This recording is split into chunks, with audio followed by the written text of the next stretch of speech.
Perhaps someday I'll crawl back home, beaten, defeated. But not as long as I can make stories out of my heartbreak, beauty out of sorrow. Sylvia Plath is recognized as one of the great American poets. Her poetry speaks of her immense loneliness, sorrow, and unexpressed grief. A life cut short by her untimely death due to suicide. One wonders if Plath had lived a little longer, to what great heights she would have reached.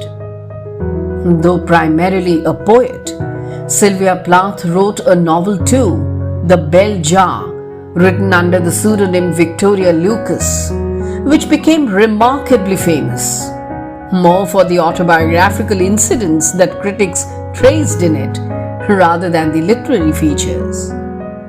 The novel follows Esther's character and experiences, and throughout the novel, as she struggles with manic depressive disorder, the parallels to Sylvia Plath's life are unmistakable. According to a close friend of Sylvia Plath's, she chose a pseudonym because she didn't want to upset her mother and others who were mentioned in the book. Plath's mother prevented the book from being published in the US until 1971 because she didn't want people she knew to recognize themselves in the book. Sylvia's novel deals with the sordid details of tough subjects such as suicide, sexual assault, and severe treatments for mental illness like shock treatments. Just like Esther in The Bell Jar, Plath received electroshock therapy as treatment for her depression and was hospitalized several times over the course of her life. Looking at her life and her behavioral patterns, a psychologist, James C. Kaufman, gave the term depressed poet a new name as Sylvia Plath effect, leading it to be used as a common slang in the later years. It is strange to know that Sylvia Plath, who wrote poetry on her loneliness and unending grief, exhibited a racist bias against the blacks and people from the then underprivileged countries in her novel The Bell Jar. Esther, the central character, uses several racial slurs when she presents herself and her friends in a negative light. Doreen, a white colleague, is described as dusky as a bleached blonde negress. In another instance, Esther describes her exhaustion by comparing herself to big, smudgy-eyed Chinese woman.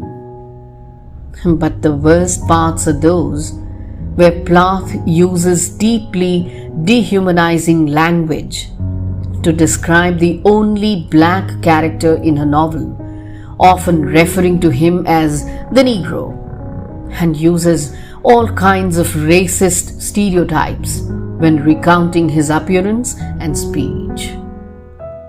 Sylvia Plath's allusions to Esther's feelings of otherness and ugliness involve vicious comparisons to non-white people, making white supremacy very visible in this novel. Through Esther, Sylvia Plath even suggests that homosexuality is a specific evil when she describes a scandal between two lesbians at her college.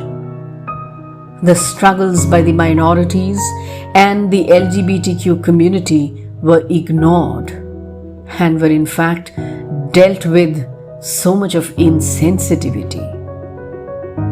In 1950, Sylvia Plath was attending Smith College and initially seemed to flourish. She started interning at Mademoiselle magazine, and that is when her downward spiraling began. Plath made her first suicide attempt by crawling under the front porch of their house after consuming a heavy dose of sleeping pills. She was found after 3 days and was revived. She was just 20 then and had to undergo her first electroshock treatment. A few years later, Sylvia Plath made another attempt to kill herself and drove her car right into the river. Sylvia Plath met the English poet Ted Hughes while she was at Cambridge on a scholarship in 1956, and the two married within 4 months.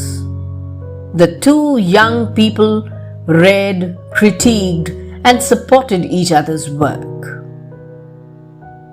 I quote, "I'm writing poetry as I never have before," unquote, Plath wrote to her brother in 1956. I quote, "And it is the best, because I am strong in myself and in love with the only man in the world who is my match," unquote.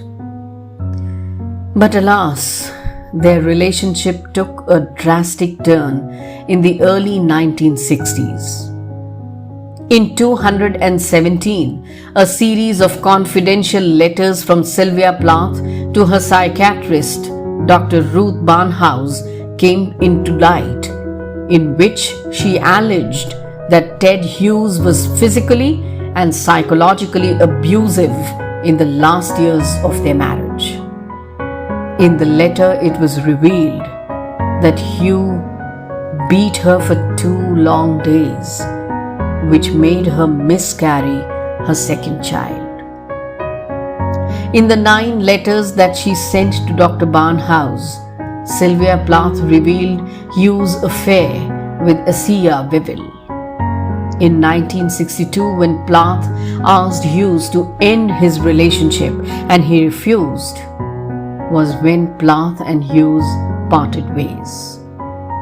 However, it seems that the betrayal by Ted Hughes and the grief it brought onto her drove Plath to write furiously. The months between her discovery of Hughes' affair and her death were remarkably productive. But she wasn't able to take the betrayal for long, and she committed suicide by gassing herself in her kitchen, by resting her head in the oven and turning it on. She left a somewhat mysterious suicide note which read, "Please call Dr. Hodder," alongside his number. The debate still rankles on. Was her suicide intentional, or was it a cry for help? It is so much safer not to feel, not to let the world